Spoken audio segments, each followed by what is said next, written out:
esta noche vamos a estar hablando sobre un pueblo, o mejor, una iglesia próspera y saludable.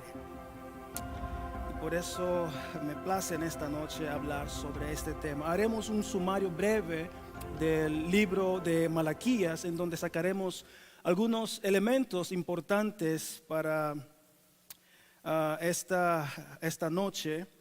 Veremos también lo que impide la prosperidad del pueblo de Dios. Veremos la sinvergüenza del pueblo de Dios, la falta de unidad del pueblo de Dios, la falta de espiritualidad de los líderes del pueblo de Dios. Y posteriormente haremos un paralelo con Apocalipsis capítulos 2 y 3, en donde Dios envía cartas a las 7 iglesias de Apocalipsis. Malaquías es un libro muy interesante. Habla sobre la consagración total de la vida, habla sobre el ministerio de los líderes, habla sobre casamientos mezclados de creyentes y no creyentes, habla sobre el divorcio, sobre la venida de Cristo, del juicio final, habla sobre diezmos y ofrendas, habla sobre la alianza de Dios con su pueblo, de la alianza del matrimonio, habla de teodicea, que es el problema de la prosperidad de los impíos y el fracaso de los justos. El problema de la teodicea ha sido una de las grandes preocupaciones del pensamiento religioso en Occidente. E inclusive hoy día también se suele preguntar, ¿verdad? Si Dios es absolutamente bueno y omnipotente, ¿cómo puede existir el mal? ¿Y por qué sufren los justos y prosperan los impíos, verdad? Son muchos temas dentro del libro de Malaquías, y todos estos temas están relacionados con la preocupación central del profeta, que es en realidad el culto de adoración a Dios. Malaquías fue escrito después de que el pueblo había regresado del cautiverio y se había restaurado o restablecido en la tierra prometida. Y el tiempo había pasado y la expectativa del pueblo, ¿no?, para el cumplimiento de las promesas hechas por Ezequiel, Isaías y Jeremías y otros profetas, de que la restauración de Israel iba a ser gloriosa, parecía no cumplirse. El templo que había sido construido era menor que el templo de Salomón. Ellos todavía estaban bajo el dominio de los imperios extranjeros. Había problemas y dificultades financieras.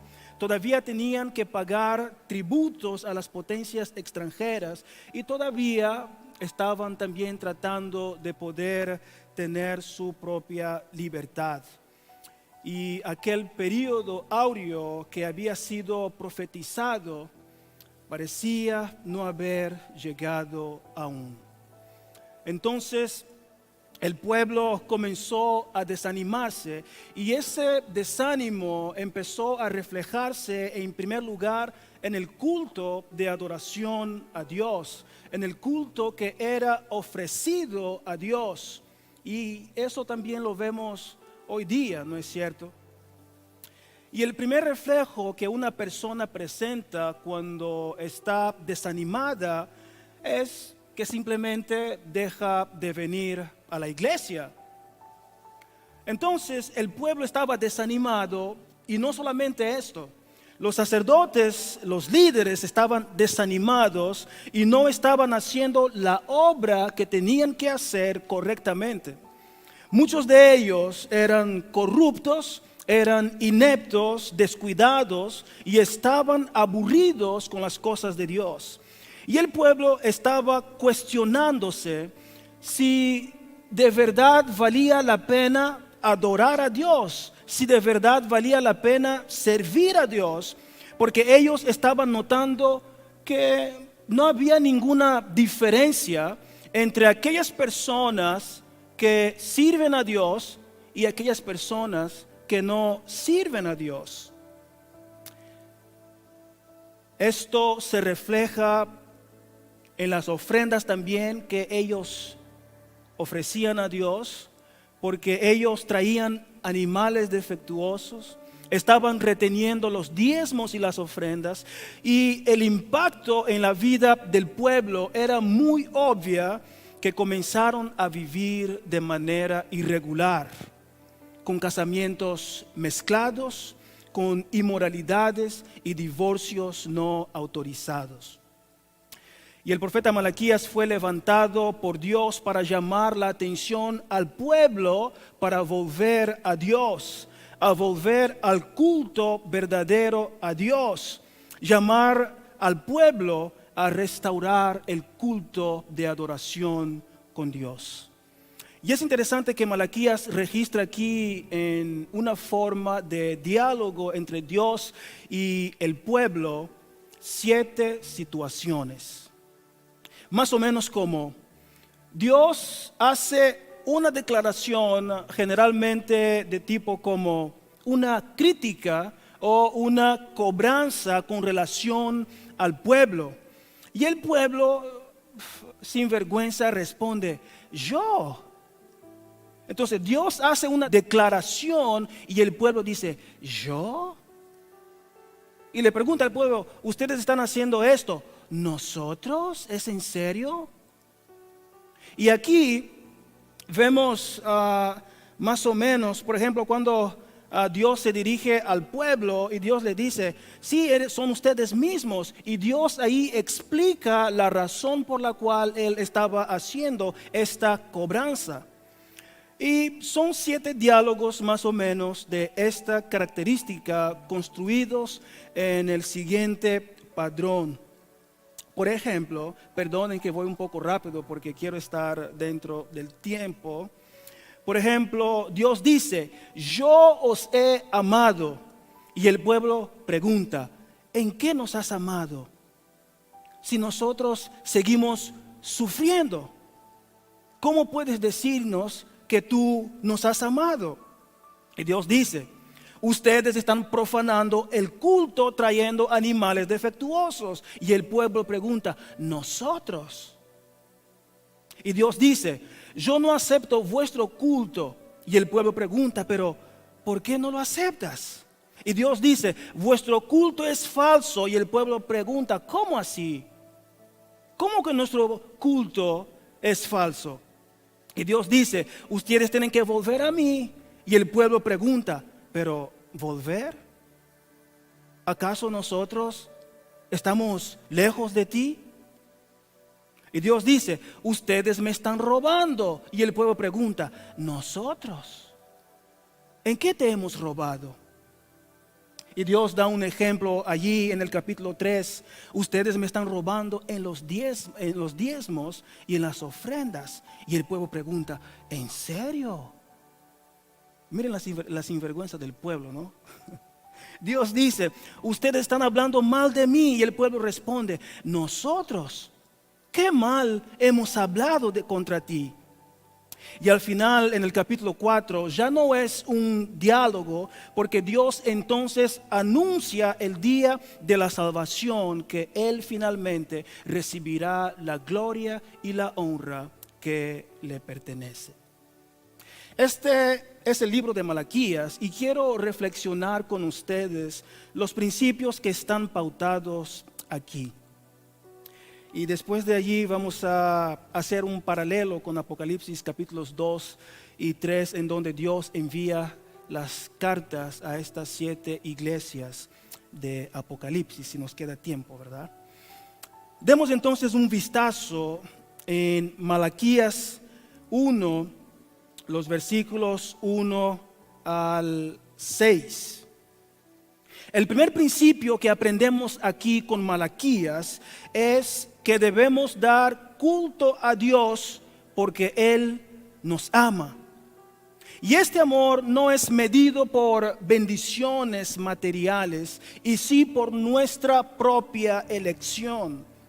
Y Dios declara aquí en el comienzo del libro, en el verso 2, diciendo: yo os he amado, dice el Señor. Y el pueblo pregunta: ¿en qué nos has amado? Es como si el pueblo le dice a Dios: tú dices que nos amas, pero todavía seguimos siendo esclavos, la restauración no sucedió, todavía seguimos pagando tributos, estamos pasando por crisis financieras y nuestros adversarios están prosperando más que nosotros. ¿En qué dices que tú nos has amado? Y el Señor entonces responde: ¿no era Esaú hermano de Jacob? Sin embargo, yo amé a Jacob y aborrecí a Esaú. La prueba de mi amor es que yo escogí a ustedes, predestiné a ustedes para que sean mi pueblo. Y esta es la razón por la cual ustedes deberían adorarme. Y no solamente por las bendiciones que yo les doy, no solamente por bendiciones materiales, físicas que yo les regalo, prosperidad material, no solamente por esto. Ustedes me aman, me deben de amar porque yo los amé primero. No me busquen solamente porque ustedes quieren bendiciones y prosperidad. Búsquenme porque soy vuestro Dios y tengo amor por vosotros. Este es el primer principio, que debemos amar a Dios porque Él nos amó primero y nos eligió de entre todos los pueblos para que fuéramos su pueblo amado. Y este amor verdadero que nos lleva a adorar a Dios, este es el principio que cada uno de nosotros debemos tener en nuestros corazones. Que nosotros no amamos a Dios simplemente por lo que Él nos da, sino que debemos de amar a Dios porque Él nos amó primero. Segundo principio, allí mismo en el capítulo 1, versículo 6 al 14. El segundo principio es que debemos adorar a Dios de la forma como Dios quiere y no de la forma como nosotros nos imaginamos. Todo este pasaje es una declaración de Dios porque el pueblo estaba trayendo para el culto aquello que era prohibido por la ley de Moisés. O sea que el pueblo estaba trayendo al culto de adoración a Dios pan inmundo, animal ciego, animal cojo, animal enfermo. Y los sacerdotes, que eran los responsables de analizar, o mejor, de fiscalizar el proceso todo, ellos estaban aceptando cualquier ofrenda que el pueblo traía para el culto de adoración. Ya no les importaba reparar si el animal estaba enfermo, si el animal no servía, si el pan estaba bien o no. Ya no les importaba. Ellos estaban aceptando todo aquello que el pueblo estaba trayendo. Y Dios consideraba esto como siendo profanación del culto, desprecio por su nombre, de tal manera que Dios dice allí en el verso 6 en adelante: el hijo honra a su padre. Deja ver si lo tengo ahí, si lo tengo. El hijo honra a su padre y el siervo a su señor. Pues si yo soy padre, ¿dónde está mi honor? Y si yo soy señor, ¿dónde está mi temor? Dice el Señor de los ejércitos. A vosotros, sacerdotes, que menospreciáis mi nombre. Pero vosotros decís: ¿en qué hemos menospreciado tu nombre? Y el Señor responde: ofreciendo sobre mi altar pan inmundo. Y vosotros decís: ¿en qué te hemos deshonrado? en que decís, la mesa del Señor es despreciable, y cuando presentáis un animal ciego para el sacrificio, ¿no es eso malo? Y cuando presentáis el cojo y el enfermo, ¿no es malo? ¿Por qué no lo ofreces? ¿Por qué no lo ofreces a tu gobernador? ¿Se agradaría de ti o te recibiría con benignidad? Dice el Señor de los ejércitos. Entonces, esta es la reclamación de Dios al pueblo, porque el pueblo estaba queriendo hacer el culto de manera diferente a como el Señor había establecido. Y Dios no aceptaba el culto fuera de los padrones. Él no aceptaba una invención en el culto. Dios quería ser adorado de la forma como Él dice. Si yo he sido fiel con ustedes, ustedes deben de ser fieles a mí también, deben de ser fieles conmigo. Si yo les di bendiciones que sobreabunden, ¿por qué me traéis ofrendas defectuosas? Simplemente no las acepto. Mira lo que dice Dios en el verso 10. Oh, si hubiera entre vosotros quien cerrara las puertas para que no encendierais mi altar en vano. No me complazco en vosotros, dice el Señor de los ejércitos, ni de vuestra mano aceptaré ofrenda. Queridos hermanos, no se puede inventar otra forma de adorar a Dios. Debemos hacerlo conforme Él nos pide para hacerlo. Tercer principio, el culto debe ser conducido por hombres capacitados, comprometidos y aptos en lo que ellos hacen. Capítulos 2, 1 al 9. Aquí en estos versos del 1 al 9, Dios reclama de los sacerdotes que no estaban dando honra a su nombre. Y por ejemplo, allí en el verso 1 y 2, dice, y ahora para vosotros, sacerdotes, es este mandamiento. Si no escucháis y si no decidís de corazón dar honor a mi nombre, dice el Señor de los ejércitos, enviaré sobre vosotros maldición y maldeciré vuestras bendiciones. Y en verdad ya las he maldecido porque no lo habéis decidido de corazón. Primero, los sacerdotes y los levitas no estaban examinando a los animales que eran traídos por el pueblo para ser sacrificados.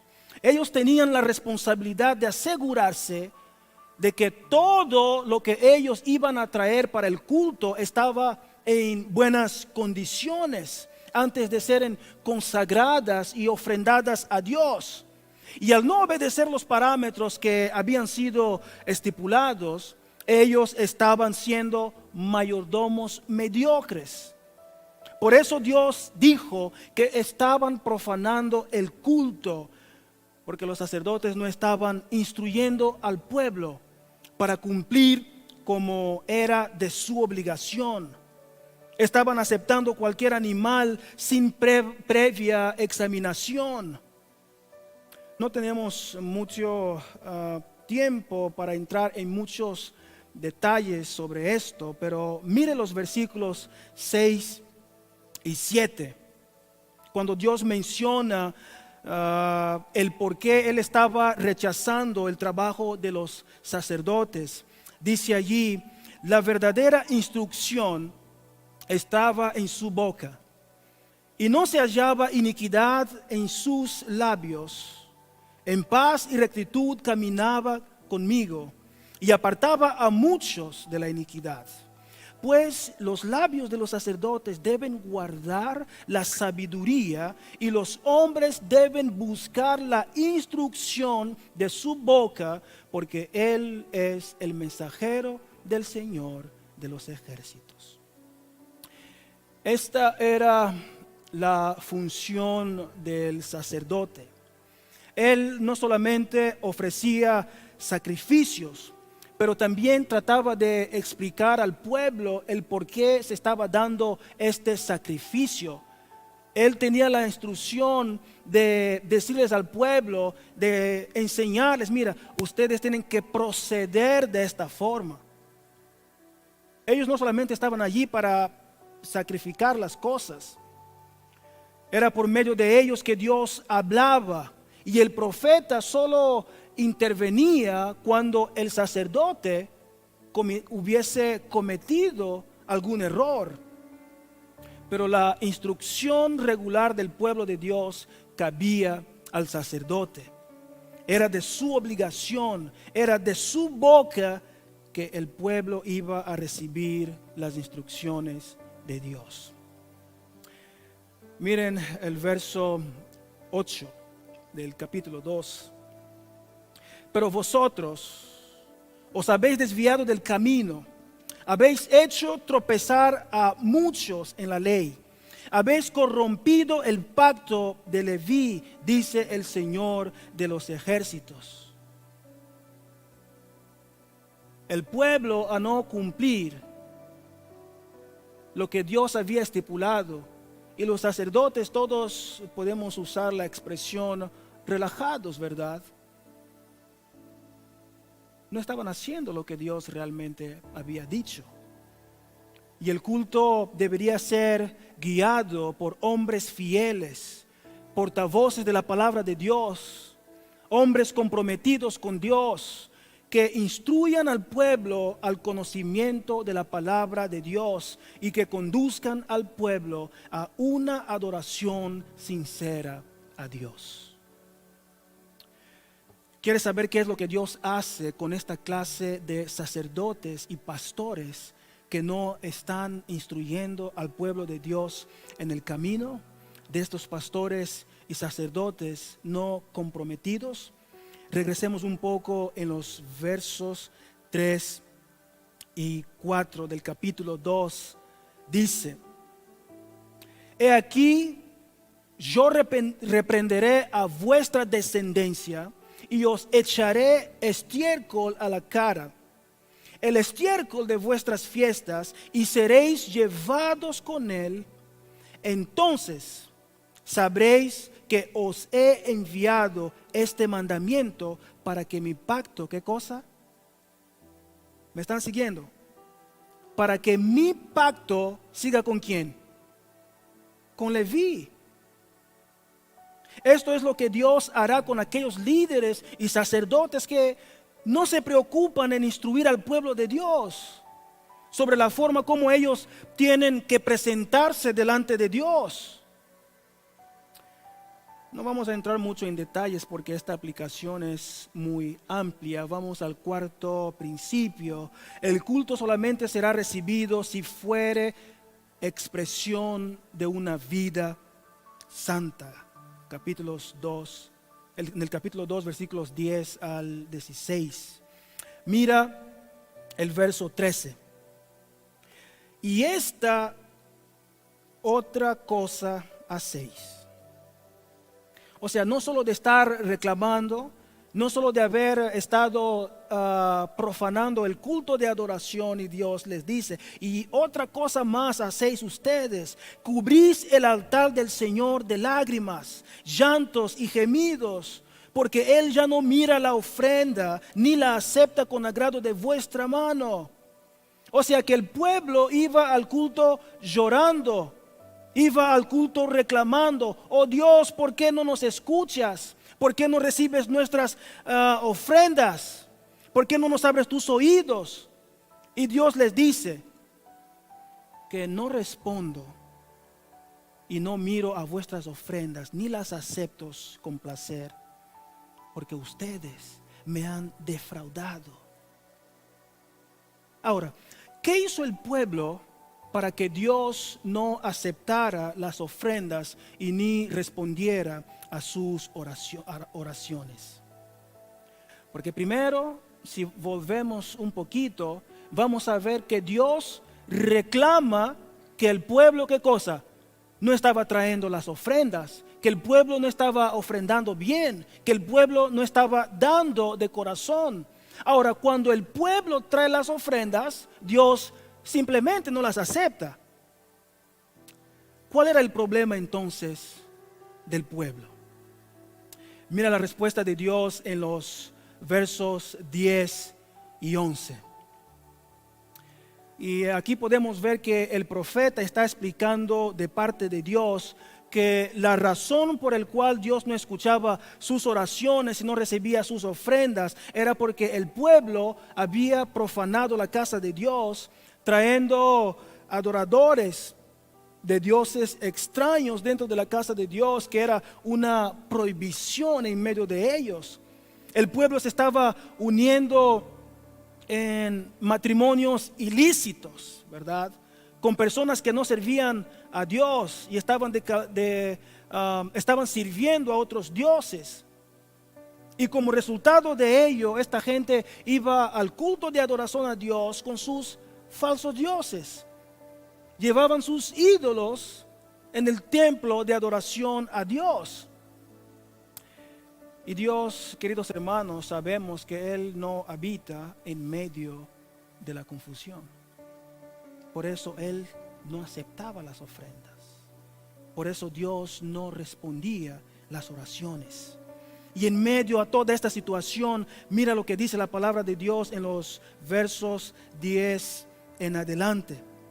¿No tenemos todos un mismo Padre? ¿No nos ha creado un mismo Dios? ¿Por qué nos portamos deslealmente unos contra otros, profanando el pacto de nuestros padres? Deslealmente ha obrado Judá y una abominación ha cometido en Israel y en Jerusalén, pues Judá ha profanado el santuario del Señor que él ama y se ha casado con la hija de un Dios extraño. O sea, la gente iba al culto y lloraba y se preguntaba, pero ¿por qué el silencio de Dios? Y Dios simplemente no respondía. Pero Señor, ¿por qué no aceptas nuestras ofrendas?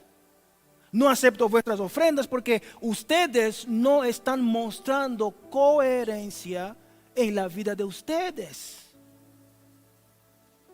Ustedes dicen que me aman, que me adoran. Ustedes dicen que yo soy el único Dios para vosotros, pero ustedes están introduciendo en vuestros cultos dioses ajenos. Y en los versos más adelante, si lo quieren estudiar después en sus casas, verán las otras razones por las cuales Dios no estaba aceptando el culto de ellos. Porque el pueblo decía una cosa, pero vivía otra cosa. Había problemas entre ellos mismos, por eso Dios no aceptaba la adoración de ellos. Y el Señor nos ha dicho que en algún momento, cuando tú vengas a mi casa y vengas para traerme tu ofrenda, si en aquel momento tú te acuerdas que tienes un problema con tu hermano, ¿qué cosa haces? ¿Qué cosa? Hermanos, ¿qué cosa? Ve y deja tu ofrenda ahí, ¿qué cosa? Y ve a reconciliarte con tu hermano. Y cuando tú te reconcilies con tu hermano, entonces es cuando yo te voy a contestar. Es cuando yo voy a responder tu oración. Es cuando yo voy a aceptar tu ofrenda. Es lo que Dios dice allí. Queridos hermanos, nuestro culto a Dios debe reflejar una santidad de vida como mayordomos que somos. Debe mostrar que realmente caminamos con Dios. Debe de ser una expresión de lo que realmente somos. No necesitamos fingir santidad. Dios conoce nuestros corazones y sabe si solamente estamos haciendo un show. Porque Dios dice en su palabra que ¿qué cosa? Por sus frutos Ustedes lo conocen. Por sus frutos os conoceréis. Queridos hermanos, nuestro testimonio de vida habla mucho más que una mera apariencia. La forma como nos tratamos los unos a los otros habla mucho más. Si no ponemos nuestras vidas en orden delante de Dios, queridos hermanos, Él no recibirá nuestra adoración. Quinto principio. Necesitamos ser purificados para dar la mejor adoración a Dios. Capítulo 2, versículo 17 hasta el capítulo 3, versículo 5. Mira la reclamación de Dios en el versículo 17. Habéis cansado al Señor con vuestras palabras y decís, ¿en qué le hemos cansado? Cuando decís, todo el que hace mal es bueno a los ojos del Señor y en los que Él complace. O mejor, ¿dónde está el Dios de la justicia? O sea que el pueblo estaba en la iglesia adorando a Dios, pero sus corazones estaban lejos. Ellos no estaban prestando atención al culto. Y en sus corazones ellos mismos se decían, pero mira, estando en el culto de adoración, ellos decían, pero ¿dónde está el Dios de la justicia? Miren a los amonitas, miren a los samaritanos, miren a los filisteos, ellos están prosperando. Ellos tienen todo. Son un pueblo libre y soberano. Sus naciones se expanden, están ganando sus batallas, pero ellos no sirven a Dios. Ellos no adoran al Dios verdadero. Ellos adoran a los Baales, adoran a Astarot y todos los otros falsos dioses, y aún así ellos están siendo prosperados. Y nosotros que servimos y adoramos a Dios, estamos aquí, fracasados. Esta era la reclamación del pueblo. Estamos pagando impuestos, somos esclavos, nuestra situación financiera está mal, estamos sufriendo. ¿Dónde está el Dios de la justicia? Y ellos decían, pero ¿por qué Dios no destruye a estos pueblos y nos haga prosperar a nosotros? Y nos llene de bendiciones. Esta era la situación que el pueblo estaba pasando. Era la reclamación del pueblo mientras ellos estaban en el culto de adoración a Dios. Sus corazones estaban preocupados con otras cosas, cuestionando la justicia de Dios. Y miren la respuesta de Dios. ¿Ustedes quieren justicia? Muy bien, lo voy a hacer, pero voy a empezar con ustedes. Vamos a ver ahí en el capítulo 3, versículos 1 al 6. Y dice, he aquí yo envío a mi mensajero, y él preparará el camino delante de mí. Y vendrá de repente a su templo el Señor a quien vosotros buscáis, y el mensajero del pacto en quien vosotros os complacéis. He aquí viene, dice el Señor de los ejércitos. Pero ¿quién podrá soportar el día de su venida? ¿Y quién podrá mantenerse en pie cuando Él aparezca? Porque Él es como fuego de fundidor y como jabón de lavanderos. Y Él se asentará como fundidor y purificador de plata, y purificará a los hijos de Leví. ¿Dónde está la justicia? ¿Por qué no hay justicia en el mundo? ¿Por qué el impío prospera? ¿Por qué el justo está sufriendo? Está bien, ustedes quieren justicia. Voy a hacer la justicia. Pero voy a empezar con ustedes. Voy a empezar con los sacerdotes. Voy a empezar por la casa de Dios, con los levitas, con los pastores. Voy a empezar con los líderes para que yo tenga una adoración que sea digna de mi nombre. Y cuando los sacerdotes, pastores y líderes fueren purificados, final del versículo 3, los acrisolará como a oro y como a plata, y serán los que presenten ofrendas en justicia al Señor. Versículos 4 al 6. Entonces será grata al Señor la ofrenda de Judá, y de Jerusalén, como en los días de antaño y como en los años pasados. Y me acercaré a vosotros para el juicio, y seré un testigo veloz contra los hechiceros, contra los adúlteros, contra los que juran en falso, y contra los que oprimen al jornalero en su salario, a la viuda y al huérfano, contra los que niegan el derecho del extranjero y los que no me temen, dice el Señor de los ejércitos, porque yo, el Señor, no cambio.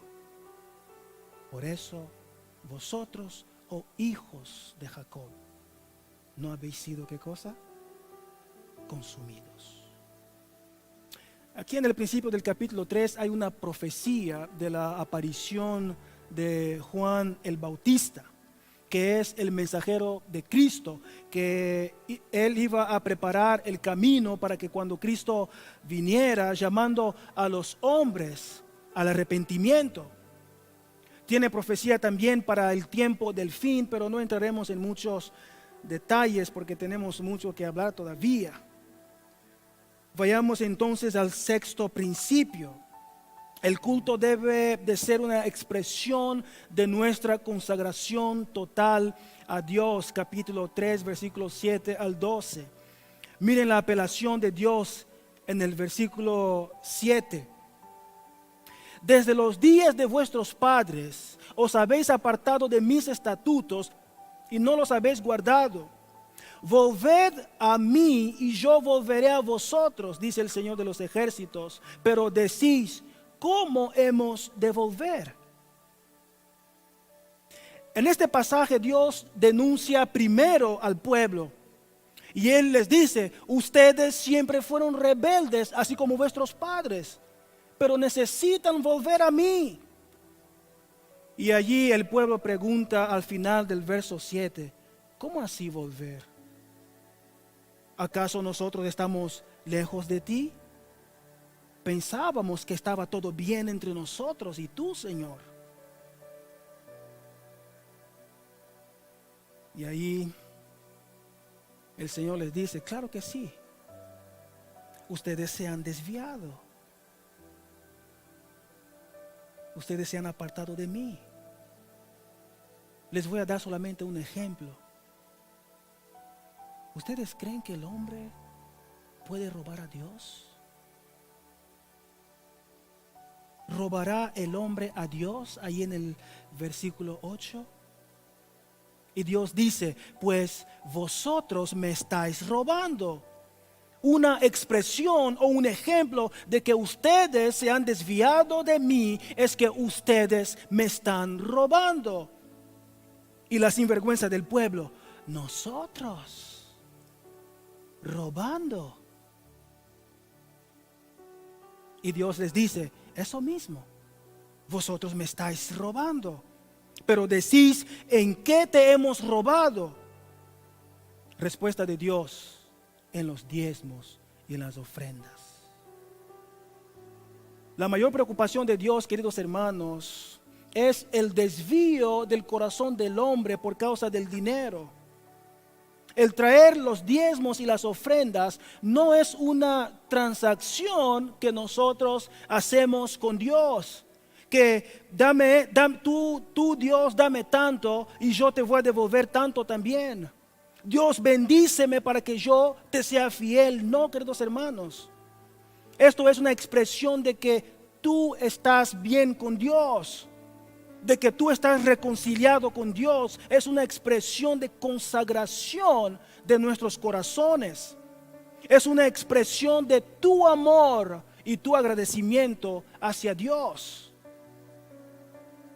Por eso que el traer el diezmo no es una transacción que nosotros damos para esperar que el Señor nos bendiga. Nosotros damos porque amamos a Dios. Porque Dios es el que provee todo. Vamos al séptimo principio.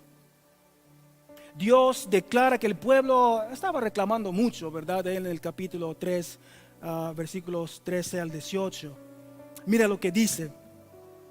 Vuestras palabras han sido duras contra mí, dice el Señor. Pero decís, ¿qué hemos hablado contra ti? Habéis dicho, en vano es servir a Dios. ¿Qué provecho hay en que guardemos sus ordenanzas y que andemos de duelo delante del Señor de los ejércitos? Por eso, ahora llamamos el pueblo haciendo esta reclamación. ¿Qué deleite encontramos nosotros en servirte? Por eso ahora mejor damos la bienaventuranza a los soberbios, aquellas personas que no te sirven. No solo prosperan ellos, aquellos que hacen el mal, sino que también ponen a prueba a Dios. ¿Y qué cosa? Salen corriendo, se escapan. El pueblo, queridos hermanos, estaban diciendo, no sé por qué estoy aquí perdiendo mi tiempo. ¿Qué gano yo con estar sirviendo al Señor? ¿Qué gano yo con guardar los mandamientos si es que no estoy prosperando? Yo estoy guardando el sábado, estoy devolviendo los diezmos, estoy trabajando para Dios, estoy ayunando, estoy orando, pero seguimos iguales. Por lo tanto, es inútil nuestra adoración a Dios, porque no estamos viendo incremento en nuestras finanzas. No estamos viendo bendiciones materiales, decía el pueblo. Nosotros que andamos en la luz, nosotros que andamos en los caminos de Dios, no estamos siendo prosperados.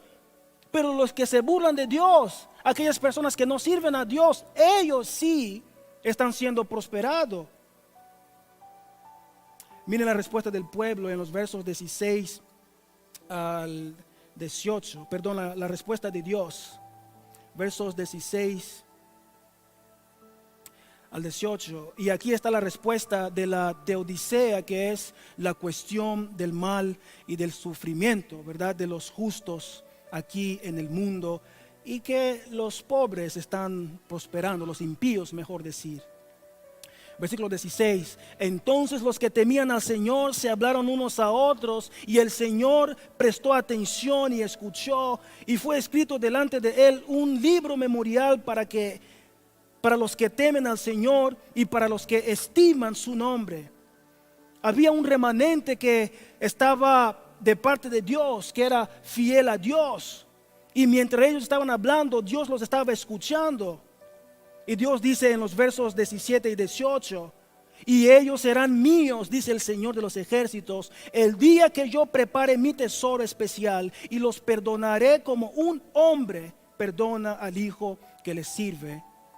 Entonces volveréis a distinguir entre el justo y el impío, entre el que sirve a Dios y el que no le sirve. Ustedes van a ver la diferencia de realmente de lo que ustedes están reclamando. Van a ver esto. Queridos hermanos, una iglesia próspera y saludable. ¿Por qué la iglesia de Dios no prospera?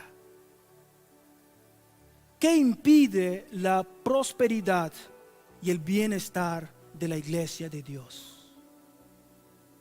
Son muchos los factores que impiden el crecimiento, que impiden la prosperidad, la salud y el bienestar del pueblo de Dios, de la iglesia de Dios. Y todo lo que vimos de forma parafraseada en Malaquías es resultado de un pueblo infiel, de una iglesia infiel a Dios. Por eso que como iglesia no avanzamos. Como iglesia no prosperamos, estamos estancados. Nuestras iglesias hoy día están presentando síntomas de muerte. Los mismos síntomas que llevaron a la muerte las 7 iglesias de Apocalipsis. ¿Cuáles son los síntomas de muerte que amenazan las iglesias hoy día? Vamos a verlo rápidamente. El primer síntoma, la muerte de una iglesia sucede cuando ¿qué cosa? Cuando se aparta de la verdad. Algunas iglesias en Asia Menor fueron amenazadas por los falsos maestros con sus herejías. Y tal fue el caso de las iglesias de Pérgamo y Tiatira, que albergaron la perniciosa doctrina de Balaam y se corrompieron tanto en su teología como en su ética. Queridos hermanos, una iglesia que no tiene un antídoto para resistir a la apostasía y a la muerte, seguramente morirá. Morirá. Y esto es reflexión de una iglesia que no puede frenar la apostasía cuando la iglesia se aparta de la verdad. Por eso hoy día tenemos muchas iglesias liberales en donde no importa más, en donde mejor decir, importa más agradar a los hombres que a Dios. Y estas iglesias crecen, prosperan, pero ¿qué cosa?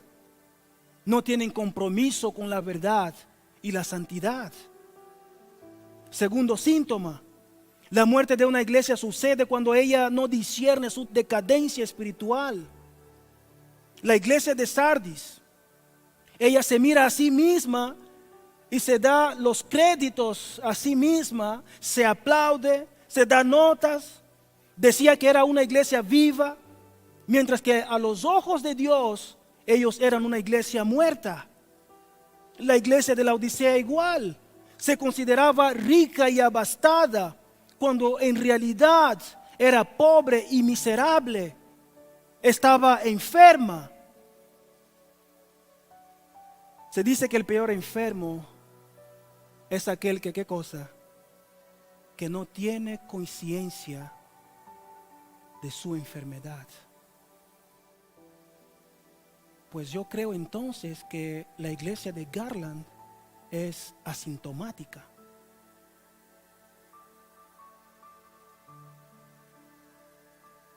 Creo que la iglesia de Garland es asintomática porque está enferma espiritualmente, pero prefiere omitir los síntomas. Prefiere pasarse desapercibidos y piensa que todo está bien. Somos una iglesia asintomática entonces. Tercer síntoma. La muerte de una iglesia sucede cuando ella no vive lo que predica. La iglesia de Éfeso fue elogiada por Jesús por su celo en sus doctrinas, pero fue reprendida por haber abandonado su primer amor. Tenía doctrina, pero no tenía vida. Era ortodoxa, pero no ortopraxis.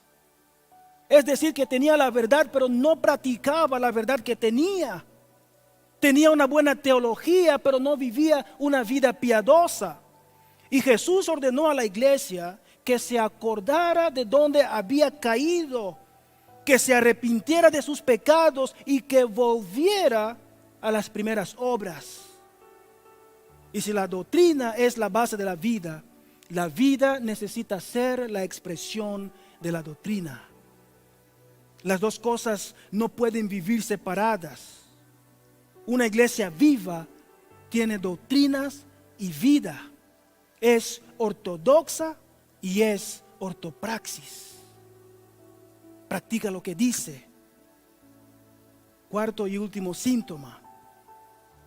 La muerte de una iglesia sucede cuando le falta perseverancia en el camino de la santidad. Y aquí tenemos las iglesias de Esmirna y de Filadelfia que fueron elogiadas por el Señor y no recibieron ninguna censura. Empezaron bien, Sin embargo, en algún momento de la vida, estas iglesias se apartaron de la verdad y perdieron su relevancia. Queridos hermanos, el chiste no es empezar bien. El chiste es terminar bien la carrera y guardar la fe. Oh, queridos hermanos, ¿cómo pues entonces seremos una iglesia próspera si todavía nos deleitamos en el pecado? ¿Cómo prosperaremos si hay problemas entre nosotros? Hay confusión entre nosotros. Decimos ser el pueblo elegido por Dios, el pueblo que ama a Dios, el pueblo unido, pero nuestras acciones son diametralmente opuestas de lo que nosotros solemos decir. ¿Cómo esperamos ser una iglesia próspera si no hay unidad entre nosotros? ¿Cómo esperamos ser una iglesia próspera si tenemos problemas entre nosotros, hermanos? ¿Cómo esperamos ser una iglesia próspera si no le somos fieles a Dios? ¿Cómo esperamos ser una iglesia próspera si somos indiferentes los unos a los otros? ¿Cómo esperamos ser una iglesia próspera si somos un bando de chismosos y estamos sembrando problemas a los rincones de la iglesia? ¿Cómo esperamos ser una iglesia próspera si tenemos un carácter podrido? ¿Cómo esperamos ser una iglesia próspera y saludable si no queremos trabajar juntos para un mismo propósito? Oh, queridos hermanos, hasta que no reconozcamos nuestras faltas, hasta que no nos humillemos delante de Dios con un corazón sincero y dejemos los pleitos entre hermanos a un lado y nos perdonamos los unos a los otros, no vamos a poder mejorar nuestra relación. No vamos a poder ser una iglesia próspera, queridos hermanos. Debemos mejorar nuestra relación entre hermanos. Tenemos que dejar de fingir ser santos y ser santos de verdad. Nuestras iglesias nunca trabajarán unidas para un mismo propósito, nunca crecerán, nunca prosperarán y nunca tendrán salud mental si esto no llega a suceder, queridos hermanos. No somos dignos de ser llamados pueblo de Dios. Si el cambio no llega a suceder en nuestras iglesias, no somos dignos de ser llamados representantes de Cristo. Y si este cambio no se produce, no vamos a recibir las bendiciones de Dios, queridos hermanos. Nuestra iglesia no va a prosperar. Vamos a seguir estancados. Queridos hermanos, es mi deseo que esta iglesia prospere, pero que prospere en abundancia. Y la recompensa de la prosperidad no es aquí, queridos hermanos, no es aquí en la tierra, es cuando Jesús Cristo venga. Y termino con Malaquías 4, versículos 1 al 3.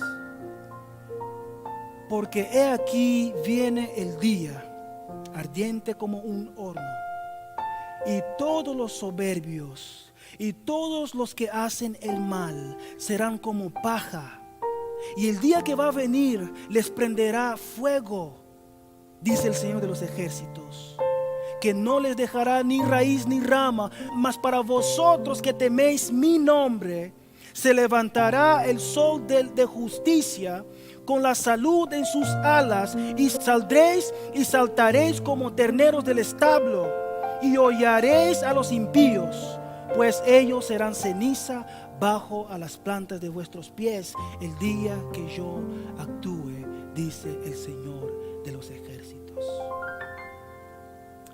Queridos hermanos, una iglesia unida y saludable prospera hasta que Cristo venga. Y el Señor dice en su palabra que todo lo que unimos aquí en la tierra será unido en el cielo. Será unido en el cielo. ¿Será que, queridos hermanos, queremos ser un pueblo unido? ¿Queremos ser un pueblo unido? Hermana Nilvia, perdóneme que voy a tomar un poco más de su tiempo, pero si realmente nosotros queremos ser un pueblo unido y estamos deseando trabajar juntos, ¿por qué no hagamos un círculo y le pidamos a Dios con manos dadas, unidos, para poder representar al cielo que nosotros estamos pidiéndole al Señor que nos ayude a trabajar en unidad? ¿Podemos hacerlo ahora?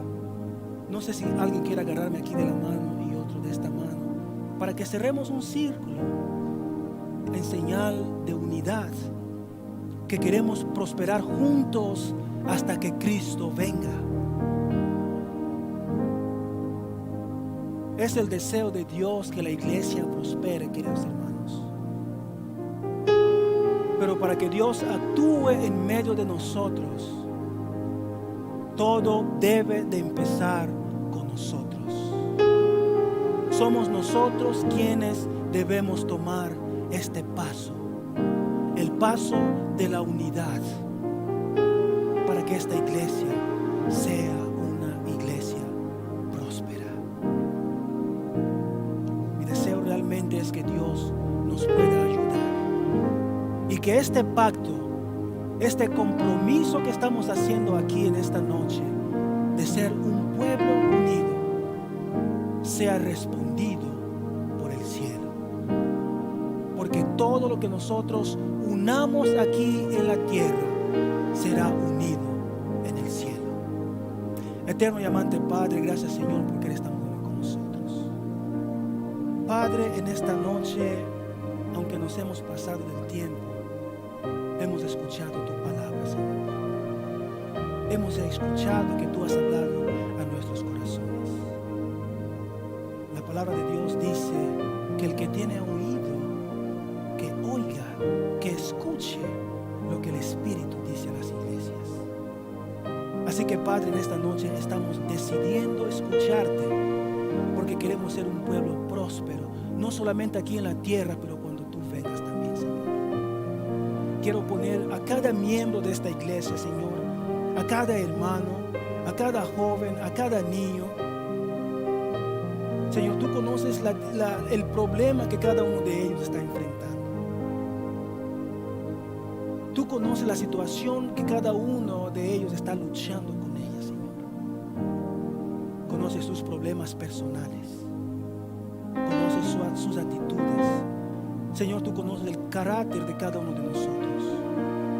Por eso nos queremos encomendar en tus manos en esta noche, para que tú obres un milagro en nosotros, que podemos realmente ser dignos representantes de tu nombre, con nuestra forma de ser, con nuestra forma de actuar, Señor. Tú conoces nuestros corazones, Padres. Por eso en esta noche nos encomendamos en tus manos, y que tu promesa, Señor, se cumpla en nosotros. Sé con cada uno de nosotros, Señor, y ayúdanos a ser como tú quieres. Restáuranos, Señor, para tu honra y para tu gloria. Pedimos todo esto no porque haya en nosotros algún mérito, sino que esperamos recibir todo esto en los méritos de Jesús. Amén. Amén, Señor. Feliz sábado a cada uno de nosotros.